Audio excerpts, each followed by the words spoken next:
What is up, everybody? Welcome back to another edition of the Sheehan Show with me, Sean Sheehan, here on Sherdog.com, and I am back with the best bets for the week in the world of mixed martial arts. And when I say best bets, I am hopeful that this weekend they are the best bets, as last weekend they, in fact, were not the best bets, not the best bets at all. There were some pretty bad bets. For the first time in, I don't know, maybe a year. I think around this time last year we had a very bad week as well. But last week was an especially bad week. I blame the bad card. We have a better card this weekend. We have a UK card, and I know a lot of the fighters are money across the water. I've covered them all for Cage Warriors. So better bets coming this week. We've Cage Warriors as well this weekend, so better bets coming from there. But last week, not great. Not great. We went 0-4 and we didn't hit our flyer. It's one of those weeks, lads. Look, I knew it was going to happen. We had Cheltenham last week here. I had a great week at Cheltenham, back at Horses. Please bet responsibly. Won a good bit of money. And I said it to my colleague Ian over at Severe Bay. I was like, won all that money to lose it on the UFC. And yeah, that's the way things happen. So last week we had, first of all, in Cage Warriors, we had Michael Chamu. To be fair, I did say at plus 170. I was backing him at that price because it was going to be a shootout and someone was getting knocked out. I thought he would get the knockout, but he didn't. He was on the wrong side of it. Ryan Spann, again, I thought, yeah, I have no excuses. Marvin Vettori, minus 148. Again, you know, I think a lot of people were picking Vettori. He obviously was the favourite coming in, but that was a dreadful performance and a dreadful fight. The Chidi versus Zaleski dos Santos fight to go to a decision almost went into the third round, but no. And then Hernandez win by knockout at plus 380. I did say if it was going to happen, it would be in the first round, and it almost happened in the first round, but no. So, look, am I really disappointed with any of those? I'm disappointed with all of them, but I'm probably most disappointed with the Ryan Spann bet, to be honest. He just wasn't great, and Waldo Cortez is probably a little bit better than we give him credit for. But, yeah. Do you know what we do here now? We go at it again. We make the same decisions. If we make the same mistakes, these are the issues. But we trust the process. We go at it again. We make our picks. If they're right, they're right. If they're wrong, they're wrong. But we have to trust the process. It's served us well. It served us well. We're still on 21 from 43 this year. We've just gone under the 50%. Not great. Still haven't hit a flyer. But I'll tell you what. And this is one of those things, you know, where I'm keeping you in for later. The flyer this week, it's plus 1,200. And this is a Sean Sheehan guarantee this flyer is going to hit. It's going to hit. I'm giving you a plus 1,200. I'm giving you a 12-1 bet here that is going to hit. Please bet responsibly. Probably won't hit. Guarantee this week. Right, let's get into it. And do you know what? Some of these bets, I'm going for prices as well this week. There's two bets especially that I'm going for prices this week. So I'm going to give you 2 bets from the UFC, 2 bets from Cage Warriors, and I'm adding in another bet this week. 2 bets from the UFC after that again. So top 6 bets of the week, top 6 bets of the week, top 6 bets of the week this week. And first of all, we're starting at the very top. Why not? I'm going for Leon Edwards, lads. He's plus 140. Couldn't believe it when I saw that he was the underdog. Maybe I was talking about this fight with someone, geez, lads, I must say 6 weeks ago. No, when was it announced? Was it 6 weeks ago? Was it that long? Whenever it was, anyway. But and I wonder, is it still here? Yes. He was the underdog for the Della Maddalena fight as well. When he was the underdog for that, I was shocked. When he's the underdog for this, I'm even more shocked. Now, I understand why Leon Edwards might be doubted. I understand why maybe people think that Leon Edwards mightn't win necessarily. But, is that doubt correct? And I suppose that's what I'm betting on here, that it isn't correct at plus 140. You look at, Sean Brady's a good fighter, Della Maddalena is a good fighter, but Leon Edwards climbed that mountain. Leon Edwards did what all these lads are trying to do. And okay, he got beat. He lost to Bilal Muhammad. So did Sean Brady. But it doesn't mean he's immediately a bad fighter. He's not the fighter he was because of that. It was a horrendous performance, but It was one of those fights. It was in the middle of the night, and I know you could argue it's worse for Belal, but go with me here for a second. I don't think the preparation for it was as good as it could be. He fought Colby before that, which is, going to be a bit of a gimme fight, but he did beat Usman twice before that as well. And I've never been the biggest Leon Edwards believer in the world, to be honest, but I've always respected his ability as a fighter. I think he's very, very good and well-rounded, and I don't think he's the best fighter in the world anywhere, but everywhere he is one of them. He is very, very good in all situations. And I think at that price, it'd be foolish to pick against him for this fight. Now, on Sunday morning and Saturday night, we might feel very differently. We might know a lot more things about where Leon Edwards is in his career, because it can happen as well. You climb the mountain, you're knocked off it, and you can never climb it again. You have that, extra bit of money. You don't have that motivation anymore. But I don't think Leon Edwards necessarily is one of those fighters. I think he takes a joy in fighting, in preparation and all of that, and I think he will be prepared well. As for the matchup, look, Leon Edwards went in there with Kamaru Usman.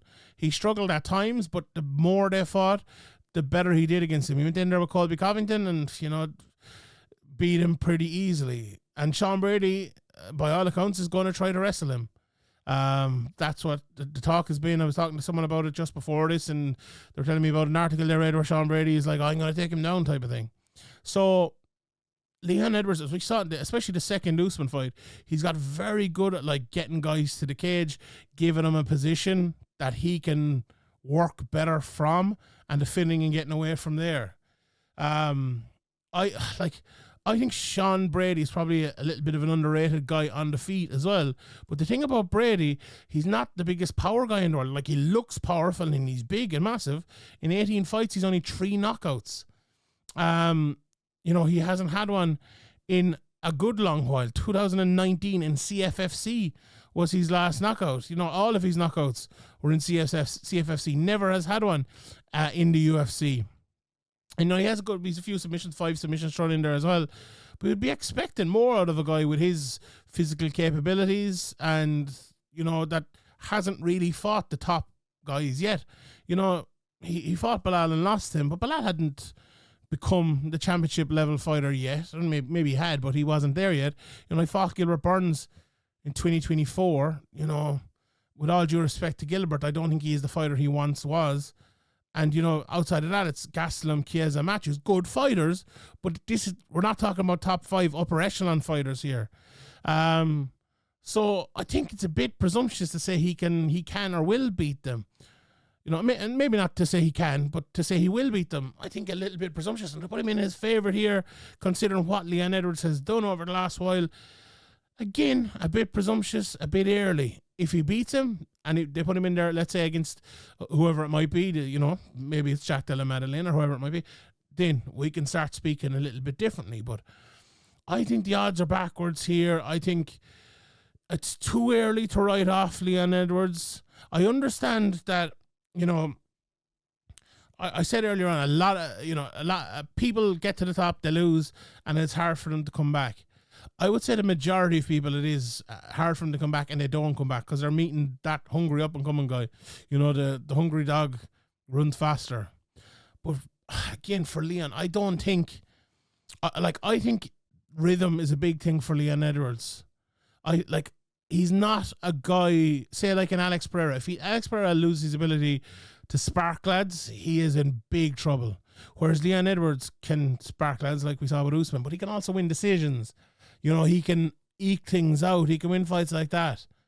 And that is an easier thing to recreate than, let's say, McGregor or Alex Pereira or whoever Ronda Rousey, let's say. Very much an easier thing to replicate. And I think at that price, you have to go with Leon Edwards. So, Leon Edwards, I also think he'll win the decision. I was looking at the decision betting. It just wasn't necessarily big enough for me. Just pulling it up here. Leon Edwards wins by decision plus 250. Not big enough for me in terms of picking it as a flyer or anything like that. But when you're getting plus 140 for him to win straight up, I think that's good. But I do like what did I say? Plus 250. I do think that is a good bet. If you're Sean Brady, we'll just have a quick look at those odds. If Sean Brady wins, I think he'll probably win the decision as well if he wins the fight.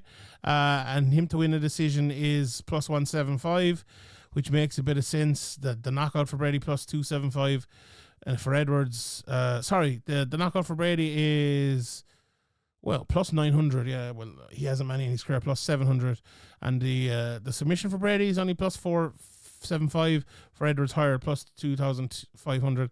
The fight to go to decision, minus 185. Actually, best price minus 167. I do like that. Minus 167. So, but first bet, I'm going for Leon Edwards. Second bet, I actually am going for that last bet I talked about there, fight to go to decision, but I'm going for it in the Mick Parkin versus Tybura fight. I'm very much torn on this fight, on who to pick. Like I have leaned Parkin all week when thinking about it, but the more I think about it, the more I don't want to write off Marcin Tybura. He is a good fighter. He has been thereabouts in that division for a good long time now. I think the knockback against Servei Spivak was a bad one, granted, but he's bounced back since and beaten Jonathan Deniz. The thing is, and the bet to go to decision as well, you look at Tybura's record, and he's gone to decision 13 times in his career. 35% of his wins, 33% of his decisions, and it's the same for Mick Parkin. 30% of his wins, he's only had 10, but 3 of them have gone to a decision so far in his career. And 3 of his last 4 fights have gone to a decision, again against Pogues, Machado and Usman respectively, only knocking out Lucas Brzezicki last time out. But this is definitely an upward trajectory for Parkin in terms of the ability of opponents. For Tybura, you wouldn't necessarily say that. Obviously, he's fought Tom Aspinall and Tai Tuivasa and Spivak and Ivanov, Volkov and Walt Harris and many more. But at this stage of his career at 39, Deniz was a bit of an easier matchup. I think most people would agree with that after losing to Spivak. I think he was being used in that Deniz fight as, let's overtake Spivak here. Let's overtake Tybura here. Didn't work out. I think they're trying to do it again. Now, I do think Parkin will win, okay? And I do think it'll work out for him. But I think Parkin is the type of guy who will be very, very aware of that. And he will fight to his strengths. I think he'll fight him from the outside, very far away. Talking about that Spivak fight coming into it and how Tybura had kind of won the first fight that they had, and how he failed to do that, I suppose, by getting taken down. He ended up getting submitted. In the end, it only went to 200 seconds or something like that. I wonder, would Mick Parkin throw in a few takedowns? I know, he's obviously been training with Aspinall and Phil de Vries and all those guys as well, who are well able to throw in a takedown themselves. I wonder, would that be part of the game? I don't think Mick Parkin is exactly, Damian Meyer ranting here with his ground game, but in this contender series he did win by submission, so maybe, but that just goes to this again, maybe it'll be a decision. I think on the outside, I don't see Mick Parkin landing that big shot and knocking out Tybura. I think it'll go long. I think if it's on the feet, I think it's 15 minutes. I think Parkin wins. But on the ground, if it goes there, and Parkin can get the better of it, can you see him finishing him there? Maybe not as well. So I think it all kind of points out. Now, Tybura as well, don't get me wrong, he can fight everywhere, but what Spivak, I suppose, kind of did to him and changing things around from the first fight would make you think that maybe he's susceptible. Now, I'll be honest, I just want to cover my bases here, but yeah, I think Mick Parkin is the guy. I think he'll win this fight, but I do like the backup of this fight to go to decision, because you never know as well, like, maybe Tybura looks at it and goes, oh, well, try to wrestle me. I'll have no problem wrestling with you. And, maybe he could turn things around, and maybe he has that little bit of extra power on Mick Parkin. He hasn't 10 knockouts in his career as well. Who knows? And, I think if Parkin feels that power, I think he will get even more defensive. So, look, it's an interesting fight. I think it'll be nip or tuck. I think both of them will be very respectful of each other, and that's why I think this fight goes to decision on minus 125. Right, next bet. I love this next bet from Cage Warriors. So next two from Cage Warriors, I'm going to go for Nik Bagley to win his fight. He's fighting Kwani Lopez, the last title challenger at featherweight, and I'll be honest, the props aren't out for this yet, but if they do come out, I love Nik Bagley to win by submission. I love Nik Bagley to win by submission in the first round.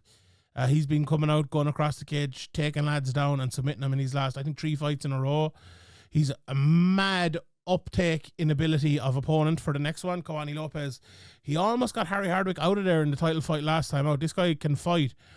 But I'll be honest, if he wins this, right, I'm nearly saying it now, but if Nik Bagley wins this in the manner I think he wins, I think he's the best fighter in Cage Warriors.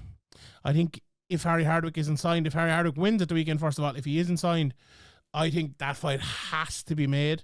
And if I'm Harry Hardwick, I'm probably trying to get signed before I have to face Nik Bagley, because I think he's just gone to another level over his last 3 or 4 fights.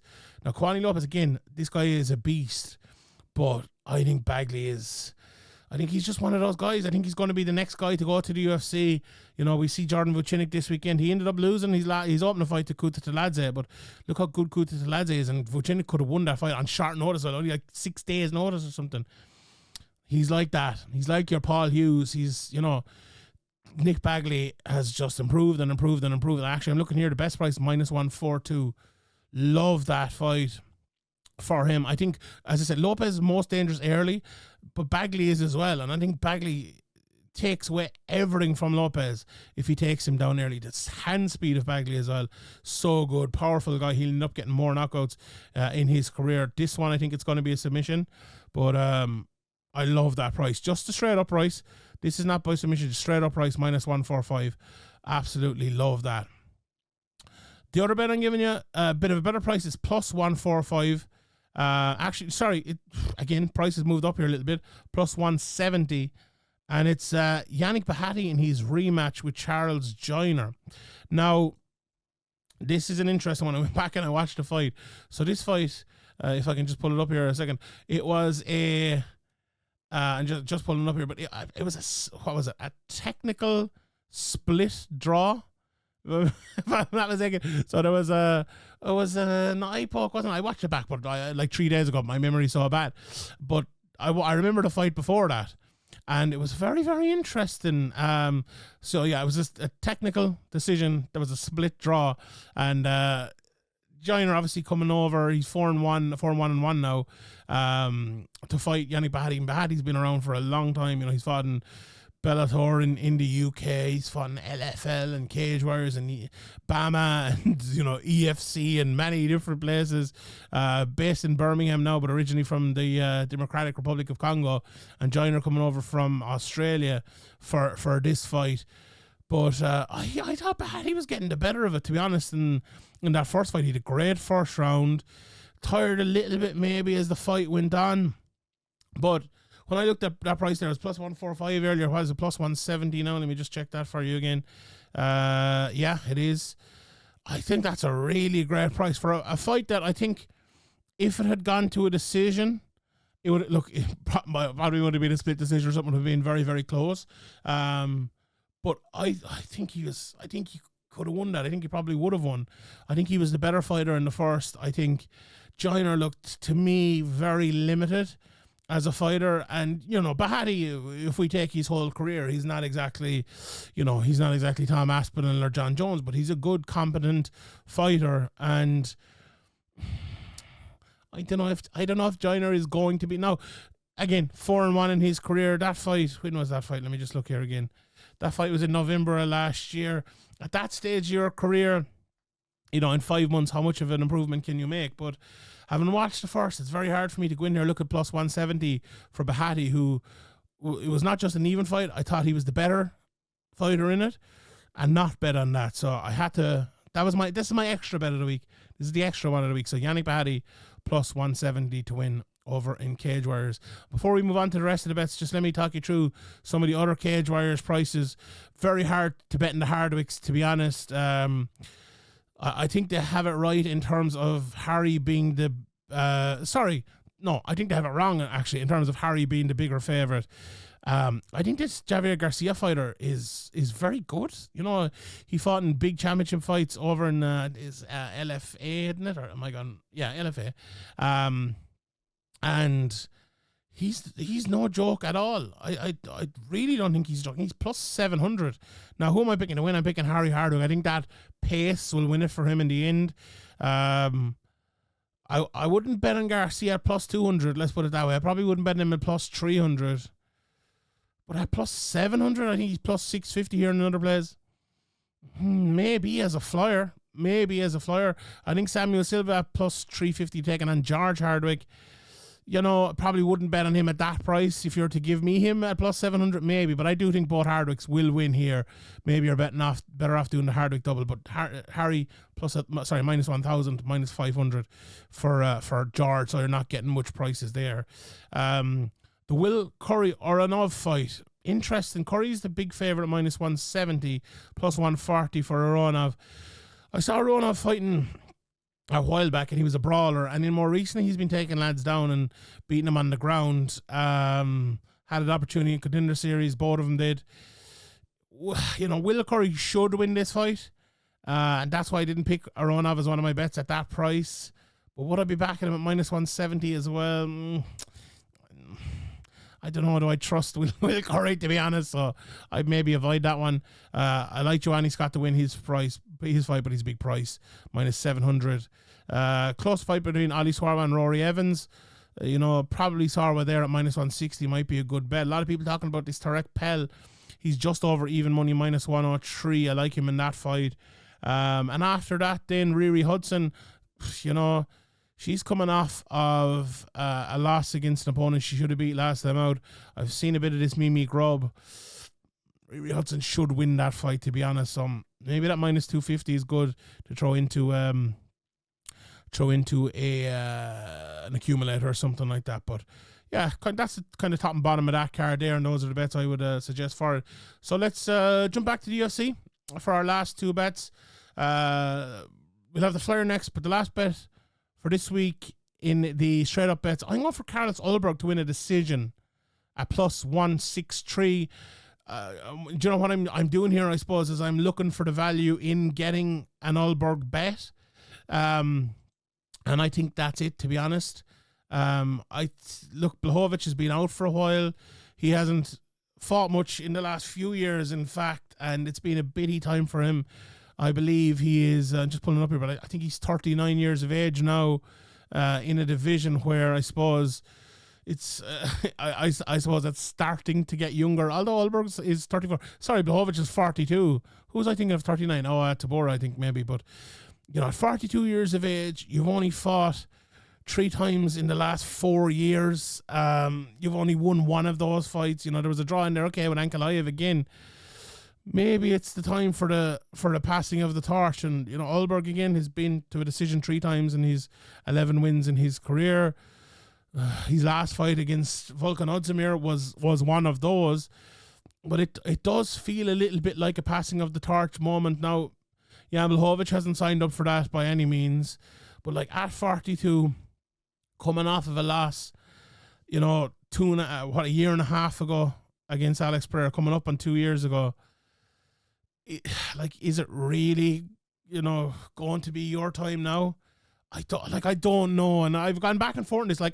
When this fight was announced, my pick was Jan Blachowicz. I was like, Jesus, you know, people are looking at him here to be a gatekeeper, but I think he's going to keep that gate closed. But the more I thought about it, and the more I'm like, Ulberg has looked good.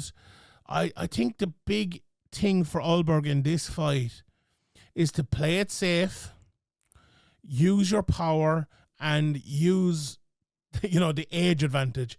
Keep on keep on the back foot, keep moving, keep staying away from Blachowicz. Don't take that big Polish power. Land your power. Don't get taken down. Don't make any big decisions and win the fight. I think that's kind of what he did against Ozdemir after the bit of a dodgy start to it. And I think that's what he'll do again here. And, you know, trying to get better picks, watching a bit more tape, thinking about it a little bit more. I think that's the way it'll go. And because of that, I think it'll go longer. And I think Blackjack will win the decision because of that. So I like that bet at plus 163. You know, a nice price. Like, just looking it up here again, the straight up price for him to win is around minus 300. He's over somewhere under other places. I think that's a good way to find a win for him. Let's look at the other prices for that. This is 3 rounds as well. Let's remember. The fight just to go to a decision is minus 125, which is not a bad bet at all. If you fancy Ulberg to get the knockout, he's plus 188. I didn't like that price at all. Not at all. Blachowicz plus 800. Ulberg for the submission plus 2,000. Blachowicz for the submission plus 1,800. So the bookies do think this is going to a decision. It's very close on the just to go to a decision betting, and that's probably a good bet as well. If you don't fancy Ulberg to win, maybe just back the fight to go to decision. Actually, best price minus 110. That's a pretty good price as well there. But actually, hold on, what's the betting I have on him? It's plus 160. I'm getting the plus money, bit of a better price, so we will go for that. And that is bet number 5 for the week. Right, bet number 6, the flyer of the week. I told you this one is going to be a good one. I told you it's going to win, and it is.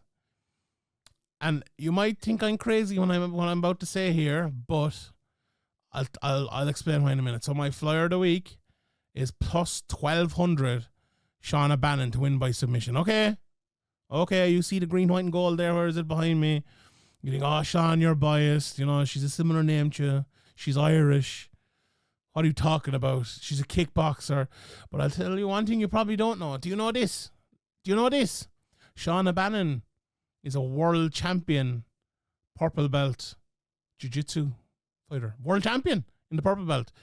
Shauna Bannon is not bad at all on the ground. If you watch some of her Invicta fights, she almost had a couple of submissions in her one Invicta fight against Mina Grusander. She has won by submission in the amateurs. Her coach, Paddy Hoolan, has won by submission in the UFC, if I'm not mistaken. One of the best submission artists in Irish history. And she's in there against Puya Tomar, who has lost 4 times and lost 3 times by submission. Sam Fairtex, Gian Rajawan, and Tiffany Teo have all submitted her, one of which was an armbar, one of which was a triangle choke, and I would suggest it'll be either a triangle choke or an armbar win for Shauna Bannon this weekend as well. I spoke to Shauna a couple of weeks ago here on Sherdog.com. Please check out that interview. She told me she'll have no trouble at all. She'll have no qualms, let's put it that way, about taking down Puya. She will take her down if she can. And I think she will. I don't think Puya is great on the ground. I think Shauna is going to be much better on the ground. She goes for those submissions. She's never had one before, but she's going to get one this weekend. This is plus 1,200 for Shauna Bannon to take it home. It's Mother's Day this weekend as well, isn't it? Am I gone mad? I think it might be. Mama B, or our young lad watching on from at home. That's the flyer of the week. Plus 1,200 Shauna Bannon. I'm telling you. Well, I've lost 8 in a row or whatever it is. This is the one. This is going to do it. Plus 1,200 Shauna Bannon by submission. Get on it. Right, some of the other prices from the UFC. Let's talk about them. Kuta Taladze opening up the card. A big price. Minus 425. This Kellen Ackroyd Nathan Fletcher fight. The betting shows that it's a pick'em. It's a pick'em on the betting. They're both around even money. I don't know. I'll be honest, right? As much as there's a bit of bias here. If I was betting, I'd probably bet Nathan Fletcher. And the reason for that is I just think Kalen has not had the easiest run of it. I think he maybe got to the UFC a little bit too early, whereas I don't think Nathan Fletcher did. I think that's kind of hurt Kalen a little bit. He's 1-2 in the UFC. If he loses another one, there's big pressure on him. Whereas Fletcher, he's won one fight. There's no real pressure on him there.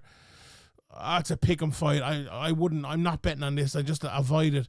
The one thing I do think that happens though, I just have a feeling, right, that this fight is not going to go to decision. I feel like someone's going to win here inside the distance. That's plus 133. So maybe that's the bet I'd give you. But look, it's a pick'em fight. I'm not too sure. I like the Shauna price as well at minus 162 just to win straight up. I think that's a good price as well. Lonnie Kavanagh is into minus 290. And I'm just pulling up here, but I think he was a lot bigger than that. Yeah, he started out minus one. No, he was minus 402 at one stage. That's a good price again. Maybe throw it into the Aka there. I think he wins.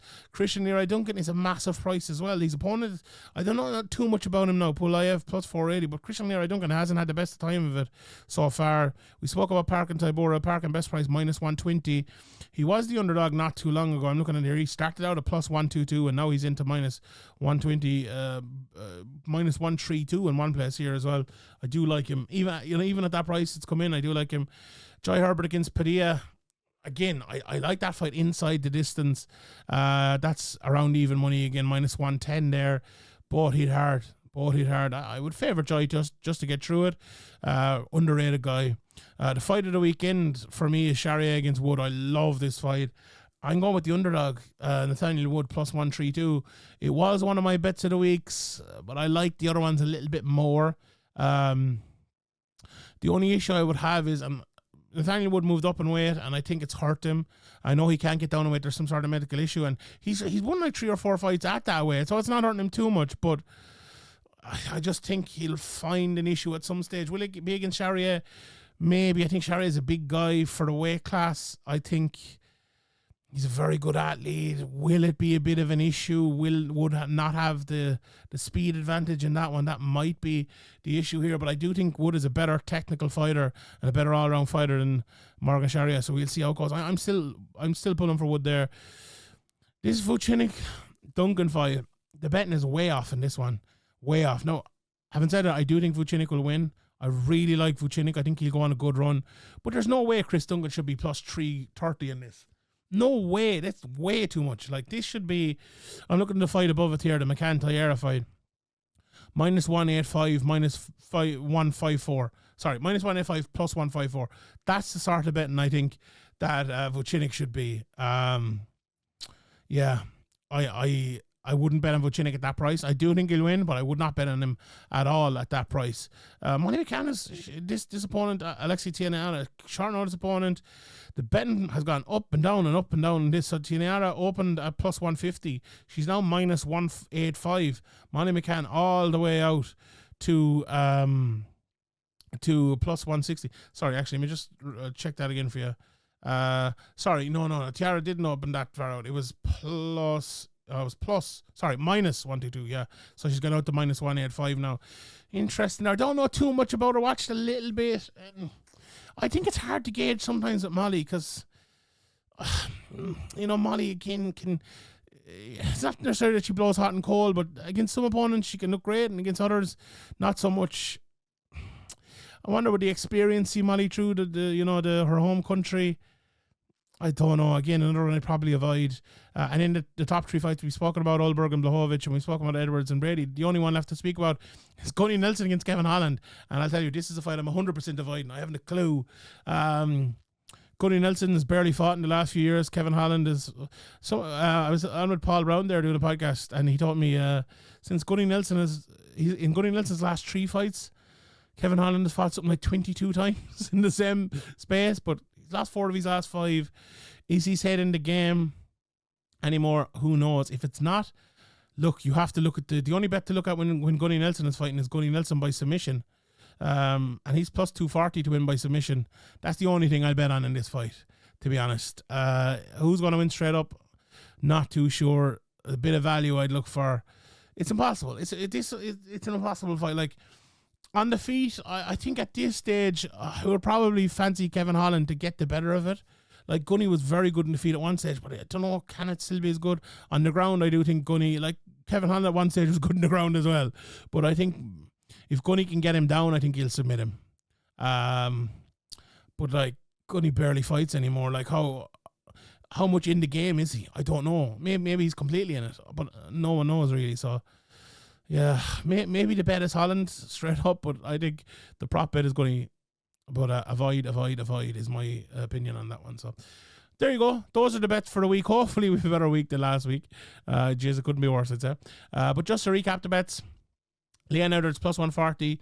Parkin versus Tybura go to decision at minus 125. Nik Bagley at minus 145. Bahati at plus 170, both in Cage Warriors. Carlos Ulberg to win by decision plus 163. And then the flyer of the week, Shauna Bannon by submission at plus 1200. 100. All right, everybody. Thank you very much for tuning in. Please click that subscribe button if you can. It'd be absolutely fantastic. Please give this video a like and let me know your one bet for UFC London in the comments below. I'll let you go. Please bet responsibly. We'll see you all next time. Good luck.